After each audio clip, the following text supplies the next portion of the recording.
लाडकी बहीण योजनेमध्ये सर्वात मोठा निर्णय झाला. हो, निर्णय काय झाला, निर्णय पहिले समजून घ्या, मग सांगतो तुम्हाला. हप्ता पण सुरू झालेला आहे, 1500 रुपये पण सुरू झालेले आहेत, त्याबद्दल पण सांगतो. काही टेन्शन घेऊ नका, सर्व बहिणींना पैसे मिळणार आहेत. हो, तुम्हाला पैसे पाहिजे असतील ना तर व्हिडिओ पूर्ण बघा. सर्व लाडक्या बहिणींना पैसे मिळणार आहेत, टेन्शन घेण्याची काहीच गरज नाही.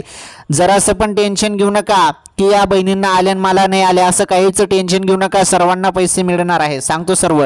निर्णय काय झालेला आहे, ज्या बहिणी पात्र आहेत अशा पात्र बहिणींनाच पैसे, अपात्र बहिणींसंदर्भात महत्त्वाचा निर्णय. अपात्र बहिणींचा हप्ता डायरेक्टली बंद करण्यात आलेला आहे. या महिन्यापासून हप्ता बंद, 1500 रुपये येणे बंद झालेला आहे काही बहिणींचा, ज्या बहिणी अपात्र झालेल्या आहेत. परंतु ज्या बहिणी पात्र आहेत त्यांना काही टेन्शन घेण्याचं गरज नाही, त्यांना रेग्युलर दरमहा 1500 रुपये मिळणार आहेत. ओके, तर हा सर्वात मोठा निर्णय घेण्यात आलेला आहे. सर्वात मोठी अपडेट समोर आली होती लाडक्या बहिणींसाठी. ओके.